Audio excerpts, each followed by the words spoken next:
The Cowboys have to win in a blowout tonight, Keyshawn. No, they don't have. They just need to win.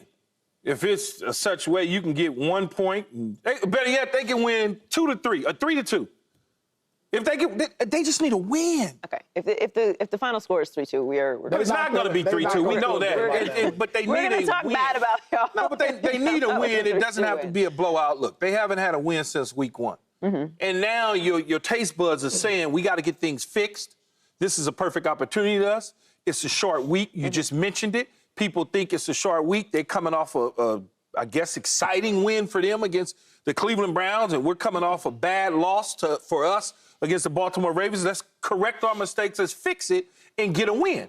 We don't have to go up there and win 50-0 like we did on opening day last year. We can just simply, it could be, win by 9, whatever, and just play a clean football game and not get the ball run down our throats, not have our quarterback running around looking like he can't play, not having our receiver mad because he's not getting the football or being put in positions to get away from the defenders, and get out of there with a W. And at the end of the day, you want Mike McCarthy to say, at the end of the day, you want him in the locker room to say, hey, guys up, we always beat them, and get on the plane and go home. Mm. That's what you want. There's a lot of we and our in there, huh? Well, I mean, I'm talking like a coach and a player. We're coming around to the Cowboys. No, it's not. He wore the star. He wore the star. It's nothing to do. I'm objective, except when it comes to the Celtics. I'm just objective. saying that there's a lot of we's in there. Do the Cowboys have to get a blowout win tonight, Paul? It doesn't have to be a blowout. They just need, for their psyche, they need to get a win, like Keith said. Like, when you're not playing well and the defense is playing the way it's playing, arguing, apologizing, all of these things, you just want to get out of there with a win. Dak not talking to the media. It's just so many things that's going on these last few days. Just get out of there with a win. And now, don't dwell on what you did last year or the year before or since that's rookie year where y'all owned the Giants, because this is another year, a new team. And, coming into the year, everybody's optimistic until they get in that game and they get punched and reality sets in. So a win for the psyche is all they need, because the road ahead, it's not going to be that good. Steelers, undefeated, Lions, 49ers, they'll probably be getting healthy around the time they see them. So just for the psyche, they need to get a win. See, you laughed at me, Joey, when I said 3-2. 1926 was the last one, 3-2. I just want you to know that. Milwaukee. So almost 100 years it was like the Milwaukee Badgers and the Chicago somebodies or something. Okay, don't wish that on us. We want to watch a competitive game. 3-2. I don't care about blowouts. This is not college. You don't get bonus points for how you beat teams. You're not moving up the poll. There's no style points here. It's the NFL. Everyone's a professional, and you can win at any time. I don't care about what they've done before. What you need to do tonight, if you're Dallas, is stop the run. Yes. Okay? You need to do that, which is important. Very. Do that. Yeah. You need to get the ball to CeeDee Lamb. You need to play a clean game and beat the Giants. I don't care if it's a competitive game. I don't care how it plays out at all. If you win by a bunch, good for you. Yeah. If you win on a 2-minute drill at the end of the game, good for you. Yeah, however. It really doesn't matter, because if they lose tonight, the ceiling's falling down. It's going to be a huge problem. Man, if you win tonight, they in trouble. Yeah, of course. God, no, it's a disaster. Everything's going to unfold. It's going to fall apart at the seams. So it really doesn't matter how you get this win tonight. You just have to get it. But CeeDee Lamb has yet to hit 100 receiving yards in a game this season, and Micah's defense is giving up a league-worst 185 rushing yards per game. So outside of Dak, who needs to step up the most for the Cowboys? I would say no one individual. It's the unit. It's the defensive side of the ball. You mentioned it. They can't allow them to do certain things like run the ball. They cannot give up 185 yards to the New York Giants without Saquon Barkley. This is not Saquon Barkley. This is the New York Giants. And clearly, the Dallas Cowboys, they know that. So it's that side of the unit. It's the Micah Parsons of the world that have to figure out their run fits, their run defense, and how not to get pushed around at the line of scrimmage, because they're going into this game with the Giants feeling good. You don't think the Giants feel like, oh, okay, we can do the same thing that the Saints did. We can do the same things that the Ravens did. It's a copycat league. And until you stop the nosebleed, guess what's going to happen? They're going to keep trying to punch you in the nose. More blood? It's going to be more bloodshed. So they got to figure it out on the defensive side of the ball if they want to win, because I'm not worried about Dak and CeeDee and them. They can put up 21 points, let's say. Can you hold them to 19? Can you hold them to 18? Can you hold them to 17? Because you can't let them score 22 because you hadn't done your job if that's the case. Who else needs to step up? For me, it's CeeDee Lamb. And because I completely have no faith in the Dallas defense based on what I've seen these first 3 games. They can't stop a nosebleed. So I believe that Dallas has to go out there and try to outscore you. So I believe you got to establish CeeDee early and often. Because when he's playing well, it's opening up the offense. It's opening up so many other things for so many other players.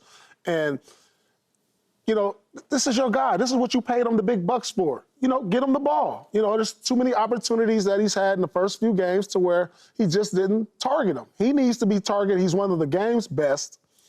He has to go out there and he apologized. You see how he apologized because he's sorry the way he played, the arguing, all of that. So I just feel like this is going to be kind of like his coming out party because we haven't seen that from CeeDee yet. So I expect him to have a big game tonight and they establish him, score a lot of points because I'm not sure the defense is going to be there like he wants it to be. The defense needs to step up. They haven't really looked like what they looked like last year since week 1 against the Browns. They're not turning the ball over at all. They're not turning the ball over. And, well, Michael said it a few days ago, teams don't need to throw the ball because they can just run it. Why would you throw it and put your offense in danger when you can just run the ball? You can force fumbles, punch it out, sure, but they're not looking like themselves. No. And since week 1 and now looking at that week 1 win, it doesn't look as impressive as we thought it was. Obviously, we thought the Browns would be playing better as well. A good defense performance would be appreciated by everyone. Yes. Micah would appreciate it. Yeah. Cowboys fans would appreciate it. The Cowboys offense would appreciate it. Just pull it together. Stop the run. The issue is the Giants rushed for 112 yards on 32 attempts. They averaged 3.5 rush yards per carry. They rushed for 100-plus yards in 2 of their 3 games this season. So they're over 100 twice. Yes. Now, you can do that. You can let a team run for 100 yards on you if the offense is putting up numbers, to Paul's point. So you have CeeDee going. The other issue is that the Cowboys can't run the ball themselves. Yeah. So they don't have a balanced offense either. So this is really a opportunity to quiet everyone down, to right some of the wrongs that you've been dealing with thus far through the season, to get a divisional win, which this division is going to be close now. We're seeing how Washington is shaping up. The Eagles still have the opportunity to get things rolling, so you're going to need this win regardless. And the Giants, as you said, are coming off of a win where they feel really good. Now, the Cowboys have gone 13-1 against the Giants in the last 7 years. So, Paul, how much will the recent dominance over the Giants matter tonight? You know, I never really put any stock into all of that, Joy and Key, because, yeah, we did what we did last year, the year before. Yeah, and it's been quite a while since the Giants have really done anything significant to the Cowboys. But it's still a new year. And I just remember I played against teams that we dominated them, so you just assume this is what's going to happen again. Then next thing you know, you let your guard down and you take an L. So just because they've dominated the Giants over the years, y'all are not Giant killers this year. You have to go out there and show it. So hopefully these guys come with some momentum. They play with some energy. They play with something that resembles a team that can possibly make the playoffs like they were a year ago. You said 13 of the last 14, right?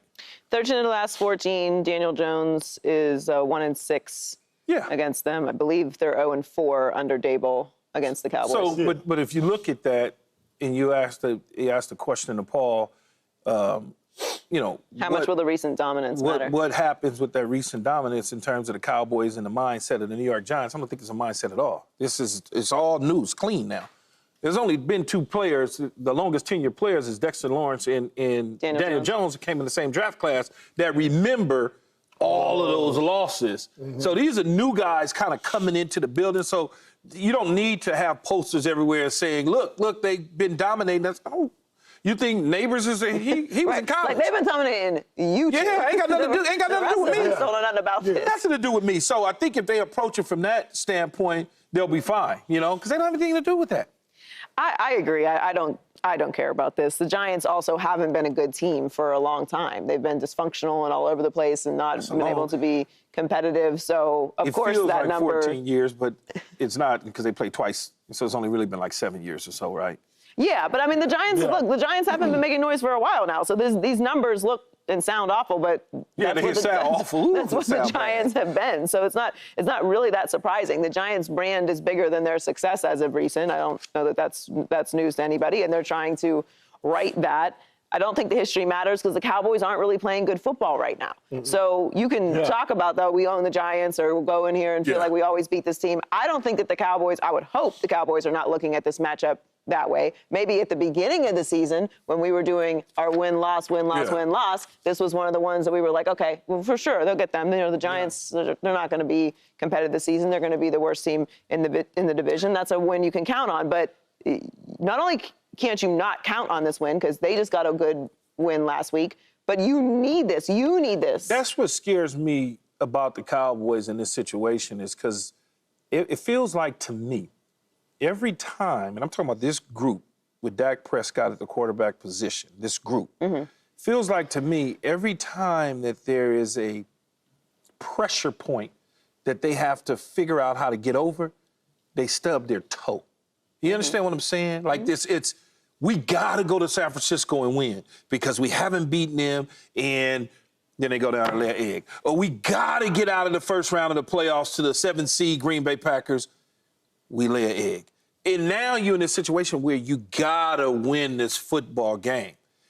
Are they going to feel this pressure to you know what I'm saying? Are they feeling the pressure when they walk into that stadium in an hour or so, or they probably already there now, but are they feeling that pressure? You almost got to approach this game like a playoff game.